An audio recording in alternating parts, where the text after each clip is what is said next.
Hello my kings, queens, and fellow non-binary leaders, and welcome back to Kenma. It's been a while since we've returned to an uncertain future.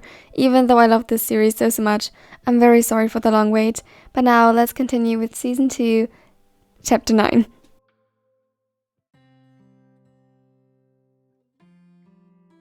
Kitten, what's up? Kenma walked into the living room, frowning at his phone. He barely even acknowledged Kuroo and almost ran into the counter if it wasn't for the alpha stopping him in time. The toddler chuckled. Are you hungry? Or what miracle lured you out of your room? No. His stomach growled, exposing the lie, and causing a blush to spread on Kenma's cheeks. I mean, maybe, but that's not it. You can tell me about it while I make you something to eat. Tamagoyaki? The smaller nodded slowly, mumbling a quick thank you, and sitting down on one of the chairs by the kitchen counter. It gave him the perfect view of the kitchen, including Kuroo being the perfect maid he is. The taller was quick to grab the eggs from the fridge and place them next to an empty bowl, before one by one cracking them and spilling their contents into said bowl. Kenma watched him with mild interest as he blended them together and added seasoning. It was calming to watch. So, how's the editing going? Any problems with the program? No, it's fine. I still get hundreds of messages though because I did so few live streams recently. They think something happened to me or that I'm sick or something. The quiet sizzling of the pan filled the room, accompanied by the aroma of the egg mix as Kuroo slowly started to fry it. It awoke the sense of hunger that before had been buried under whatever was plaguing Kenma's mind. Don't let it get to you, Kenma. It is perfectly reasonable to take a step back in your situation and lay low until you have everything figured out.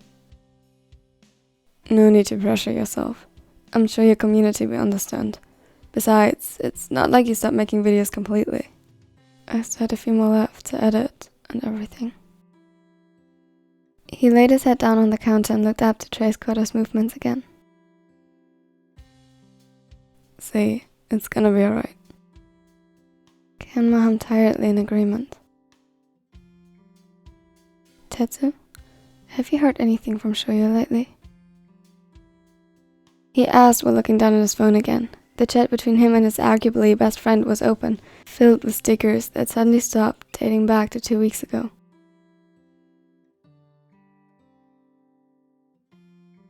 It wasn't like 10 stickers were a daily occurrence, or else he would have noticed much sooner, but it was still odd. Hinata tended to forget about chats for a while, until he saw something, a meme or a video, that reminded him of that person and spammed them with it. To Kenma, it was endearing, and he simply ignored him when it got too much. Yet, there were no new messages, and when Kenma texted him yesterday, he didn't reply. No. Why? Don't know. But he hasn't texted me back yet. He looked at the chat again, hoping it would suddenly change. Kuroo smiled reassuringly and placed the plate with tamagoyaki before him. I'm sure it's gonna be alright, kitten. He probably has his hands full with practice. We can just ask Bokuto later. And if it helps, I'll try to get a hold of Tsuki before that. Thanks, Kuroo. It means a lot.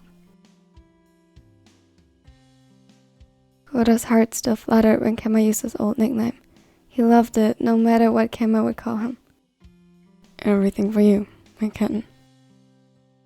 The Omega rolled his eyes at that, but smiled. Kuroo laughed at his poor attempt to disguise it while fishing for his phone and searching for Tsukishiba's number. Hello. Tsuki's voice, sounding very tired and rough, echoed through the line. Something felt wrong. There was no teasing as to why Kuroo would call him, and his voice sounded almost utterly rid of any emotion. Tsuki? What happened? Where's Hinata? Kuroo swallowed in a weak attempt to fight the lump in his throat as he listened to Tsukishima's explanation of what happened.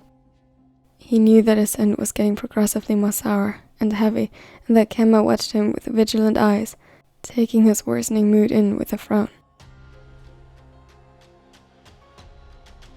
Yes, I understand.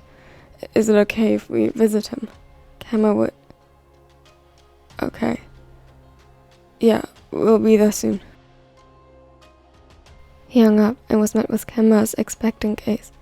The Omega waited patiently for him to explain what happened, though Kuroo could feel through their bond how much on edge he actually was, despite his calm demeanor. Tetsu? What happened? Here, eat first. He placed the tamagoyaki in front of Kenma, whose frown deepened, yet the hunger got the better of him, and he hesitantly began to eat while observing Kuroo closely. After the second bite, he sighed and lowered his chopsticks. I eat, you talk.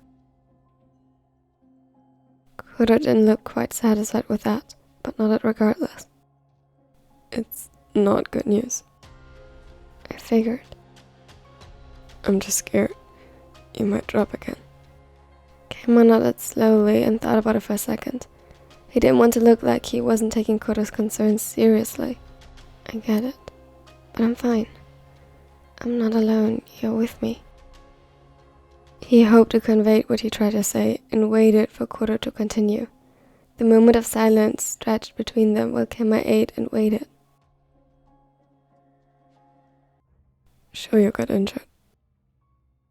By his tone alone, the weight that suddenly seemed to fill the air, and his distressed scent, Kenma guessed he wasn't talking about something as trivial as a twisted ankle. How bad? Very. He's stable now, but hasn't woken up yet. Kenma felt his throat closing as his sight became glossy and he gulped, suddenly forgetting about his hunger halfway through the meal. What happened? Kuroo's grip on the edge of the counter tightened. Car accident. Hit and run. Kenma clenched his teeth together, his eyes filled with anger. He tried calming himself rather unsuccessfully until he felt a hand on his shoulder and leaned into Kuroo's touch. You said, is it? Can we visit him? He nodded. No. Kenma, he hasn't woken up yet. Kenma's eyes widened again and he pressed himself to Kuroo's side even closer in an attempt to search for comfort. Still.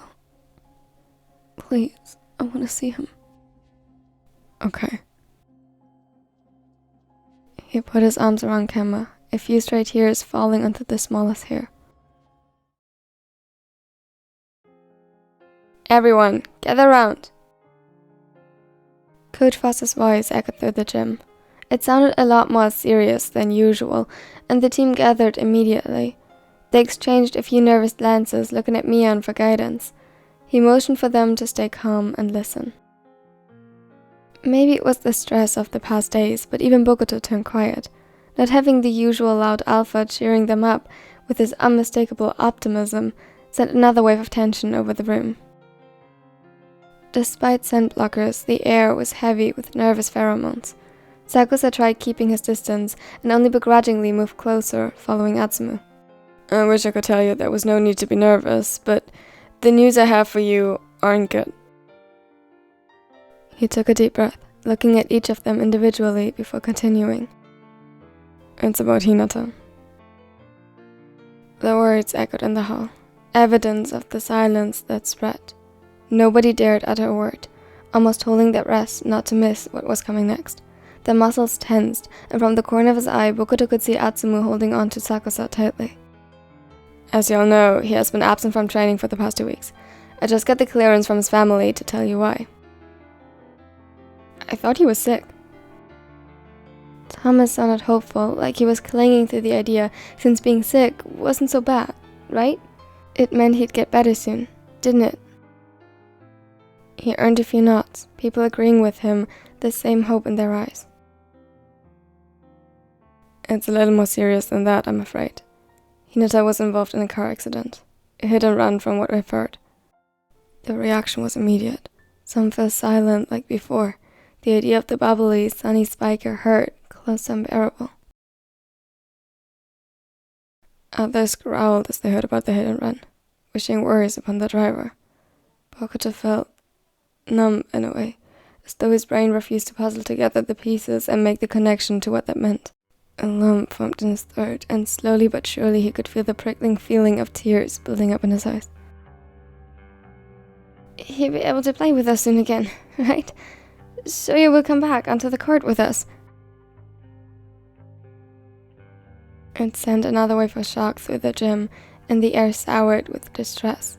Of course he will. So you're strong. He will come back to the court just as I did. The evidence of his words hung in the air around him. He hadn't lost the milky scent of pups completely. And so, being involved in an accident isn't the same as having pups. Sakusa tried to sound soothing, but the strain in his voice betrayed him, exposing his worry for the ginger. Why shouldn't it be? I needed to go to the hospital and get surgery done, and so did he. I got out of it and returned to the court, so why shouldn't he? The dark-haired alpha looked at him with a certain sadness in his eyes, as though he desperately wished to believe him, but couldn't quite. The good news is that, by his estimated injuries so far, he should be able to recover and play again. Their heads perked up. However, the extent isn't known yet. That's the bad news. Ever since the accident, he hasn't woken up. Keep that in mind in case you wish to visit him at the hospital. They gulped, unsure what to make of this information, but very much aware that it was bad. That concludes practice today. Go home, rest, and don't do anything reckless. They nodded in unison and went off to the locker rooms where Mian took the word. Alright, let's see. Who wants to visit Shoya in the hospital? As expected, all hands shot up in the air. Of course they did. Good. We shouldn't go all at once. He's not awake yet, and we don't want to overwhelm the staff and his family. I think it's best if we go in small groups. Tsuma and I can go tomorrow. We have an appointment with the pups for a checkup in the hospital anyway. Atsumu nodded and leaned against his mate. Okay, then Bokuto, you and Shoyo are really close since high school, right? You can go first with Mian. We know that you want to go. You're our captain. It would be good for Sho if you'd visit him and reassure him and his family that he can return to the court as soon as he recovered. Exactly. It'll mean a lot to them coming from you. We can wait a day or two. Gives us the chance to get some flowers or something alike. The rest hummed or nodded in agreement, with Barnes giving a thumbs up. Alright. Bokuto, is it okay if we go from the gym straight to the hospital? Sure. I'll just have to call my mates real quick.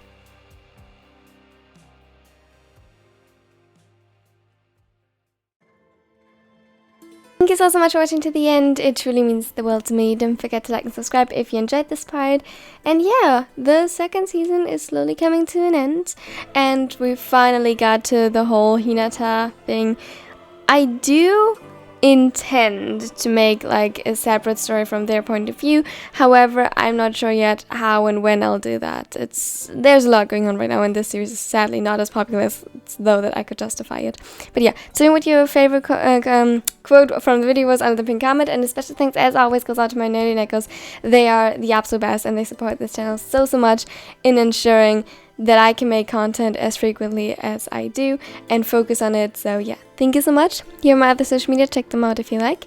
And here's more content, including some more Omega Verse content if you're interested. And now I hope you have a wonderful and amazing day. Bye everyone. Wake up, today's gonna be a good day.